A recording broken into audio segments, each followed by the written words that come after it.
السلام علیکم ناظرین، آپ دیکھ رہے ہیں T M news TV. پیش خدمت ہے پروگرام شب و روز ڈاکٹر کے ایس بٹالوی کے ساتھ۔ سنگاپور 20 سال میں پہلی بار خاتون کو پھانسی دے دی گئی۔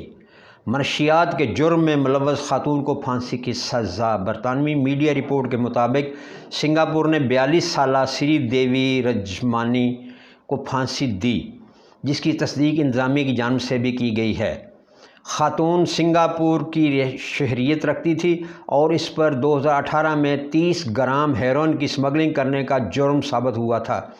سری دیوی اپنے ساتھی محمد عزیز بن حسین کے بعد 3 روز کے دوران پھانسی پانے والی منشیات کی دوسری مجرم اور مارچ 2023 کے بعد سے 15ویں مجرم ہے، جبکہ محمد عزیز کو بھی 2018 میں مجرم قرار دیا گیا تھا۔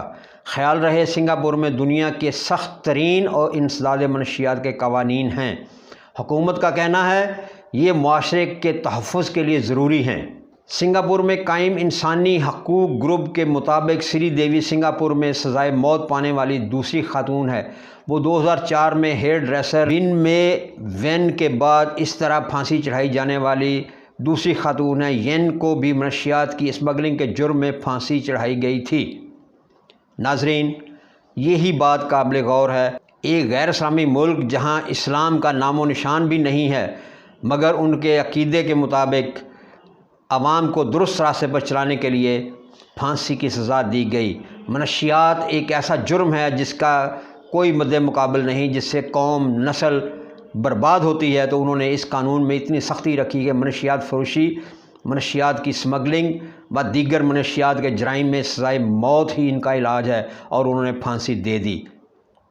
ہم اسلامی ملک ہیں، ہمارے ملک میں منشیات، شراب، چرس، ہیروئن، آئس وغیرہ سریعام پی جاتی ہے، مگر کوئی قانون، کوئی ادارہ متحرک نہیں ہوتا۔ اگر ہوتا ہے تو وہ دکھاوے کی شکل میں ہوتا ہے اور پھر غائب ہو جاتا ہے۔ حافظ حسین احمد سینیٹرز جمعیت علماء اسلام کی طرف سے ایک بیان آیا ہے۔ انہوں نے کہا ہے کہ اصل نگران لمبی نگرانی کے لیے نگران لانا چاہتے ہیں۔ جمعیت علماء اسلام پاکستان کے سینئر رہنما اور ممتاز پارلیمنٹیرین حافظ حسین احمد نے کہا ہے، ماضی میں 9/0 بھی ایک عرصہ تک مسئلہ بنا رہا اور 90 کا ہنسا کبھی پورا نہیں ہوا۔ 90 دن کبھی 90 دن نہیں رہے، بلکہ 90 دن لامحدود انداز اختیار کر گئے۔ جمعے کے روز انہوں نے اپنے ایک وفد سے ملاقات کی، جو چاغی اور مستونگ کے آئے ہوئے وفود سے ملاقات کرتے ہوئے میڈیا سے گفتگو کی۔ انہوں نے کہا، مرحوم ضیاء الحق کے 90 دن 11 سالوں میں تبدیل ہو گئے۔ پنجاب اور KP کے اسمبلی توڑنے کے بعد 90 دن کی آئینی مدت بھی 4-2 کے فیصلے کے گرداب میں اب تک 90 دن پورے نہ کر سکی، یعنی اسمبلی ٹوٹے کو 90 دن سے کہیں زیادہ ہو گئی، مگر عدلیہ کے فیصلے 2 اور 4 کا بینچ اس فیصلے پہ، اس کی گرداب میں یہ فیصلے گھوم رہے ہیں۔ اسحاق ڈار کی خود ساختہ نامزدگی اس بات کا اشارہ ہے۔ ڈار کا نام لے کر کسی اور کو اس منصب پر لانے کا پروگرام لگتا ہے، لیکن یہاں بھی زرداری سب پر بھاری ثابت ہوا۔ انہوں نے کہا، اگر عدالت سے ریلیف مل جائے تو نگران کے منصب کے لیے نواز شریف سے بہتر انتخاب کوئی نہیں ہوگا۔ اس سے نواز شریف کی 4 سال بعد وطن واپسی بھی ممکن ہو سکے گی۔ اگر نگران سے نون کو نکال دیا جائے پھر معاملہ گران لگتا ہے۔ اس کے بعد نہ رہے گا بانس، نہ بجے گی بانسری۔ یعنی انہوں نے کہا کہ نگران سے نون نکال دو تو گراں باقی رہ جاتا ہے، تو گراں کیسے گزرے گا؟ اس کا جواب انہوں نے دیا کہ نہ رہے گی بانس، نہ بجے گی بانسری۔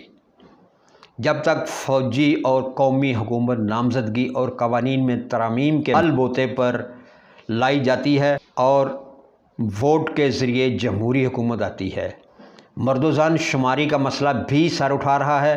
پارلیمنٹ میں موجودہ ترامیم بھی اس طرف اشارہ کر رہی ہیں کہ ہنوز دلی دور است۔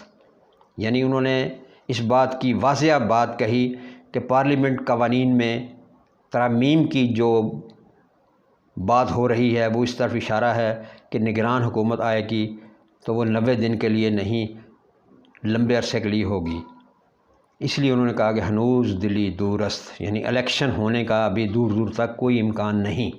ایک سوال کے جواب میں انہوں نے کہا کہ ہو سکتا ہے نظام انتخابات کے ساتھ ساتھ جمہوری نظام کو بھی پارلیمانی نظام کی بجائے کوئی اور لباس پہنایا جا سکتا ہے، یعنی پارلیمانی نظام کی جگہ کوئی اور نظام بھی آ سکتا ہے۔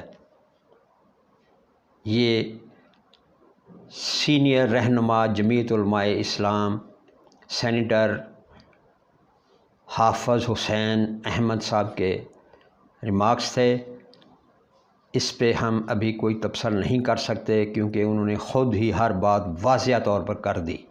دیکھتے رہیں TM نیوز TV۔ آئندہ پروگرام تک اجازت، اللہ نگہبان۔